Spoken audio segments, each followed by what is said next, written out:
Let's go. It's your man Mike Bowens coming to you once again, live and direct. Listen, I got a daycare message for you.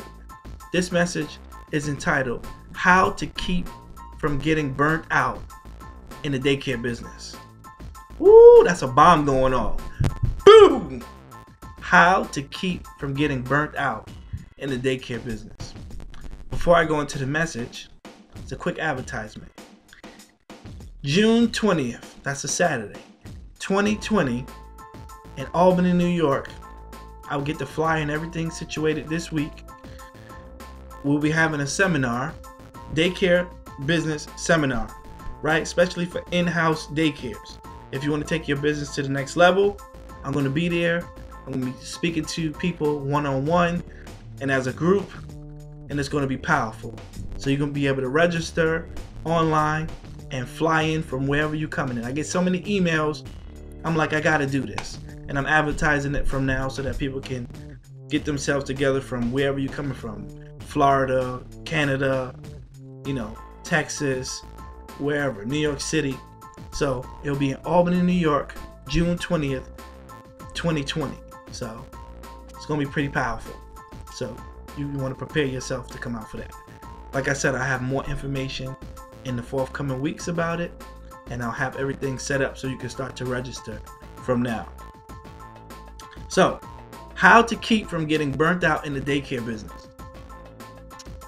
I'm going to break this down simple and easy as possible.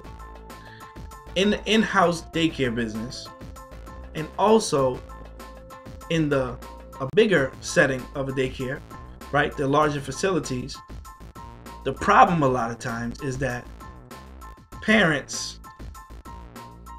they have to work, right? And sometimes you may run into a single mom and she's doing the best that she can. Lord knows that. We know that. And you got a good heart and you want to help everybody, but they want you to work around their schedule. People get burnt out in the daycare businesses because they don't stick to their policies and procedures. To run an effective company, you must have and you must stick to your policies and your procedures, because it's going to save you time, energy, and stress. Each person, when we have people that sign up for our daycare, each parent, we give them what it is, a brochure or a bulletin, a manual, if you will, about all of our policies and procedures. We would say that 95% of the parents do not read these manuals, but still we hand them out anyway. And we even took it a step further to put it on our parent teacher wall so that they can see it as they come in. But most people don't look at that. They don't read. That's the problem with most people. They don't read. So they could be signing papers that you got to pay us $500 every week, just because we love you. And they sign these papers. They say, wait a minute, why can I pay you $500 for? Oh, you signed in the contract. I didn't do it. Yes, you did. But that's not what I'm saying we do. I'm just saying hypothetically, that people don't read the paperwork. They just read the part where they have to sign, and they want to get their kid in there so they can start a new job or they can keep working, right? And that kid can start daycare. So we start at 7 a.m. We close at 6 p.m.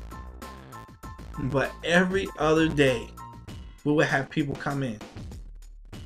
Or people call. And people should get Oscars awards for their acting, because they'll call you, people you never met. Oh, I've been calling so many daycares and I need to go to work at 5:30 in the morning, but no one opens that early. I'm a single mom. I just been through this, I just been through that. And I just need for someone to open up so I can go to work, so I can take care of my kids.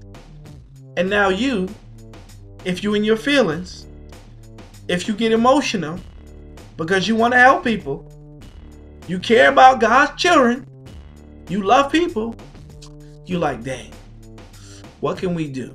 Maybe we got to get up a little earlier so that this person can go out and work. But by doing that, now you are extending your day. You are taking out less time for God. You are taking out less time for your spouse. You are taking out less time for your children. You are taking out less time for yourself. And now you are potentially setting yourself up for a burnout. For people who at some point in time will leave your business and move on elsewhere without a blink of an eye. And now who's going to be there to help you run your business when they leave? And that'll be one person. Then you have another person who needs later hours, but not earlier hours. Mind you, we open at 7, we close at 6. So now you're opening at 5:30 for the person who needs to work early, and now you're staying late because the other person, I need this child care, just me and my son or me and my daughter, what have you. I don't have nobody else, blah, blah, blah, blah, blah. I get out of work at 7:30. So now you're going from 5:30 in the morning to 7:30 at night. When do you get to sleep? When do you get to come down from the day? When do you get to reboot? When do you get to just lay down and woosah? When do you get to take a shower, clean your house, do your laundry, cook some dinner, talk with your family, watch a movie, pray, hear what the Lord's saying to you, sit down and just woosah, woosah? No. But if you don't stick to your policies and procedures, these people will stretch you until you pop. And then you're sick and you're burnt out and you no longer want to run your business anymore. But see, that's why for many years I had to practice saying no in the mirror. I don't have a problem saying no anymore. People ask me all the time, can I hold something? No.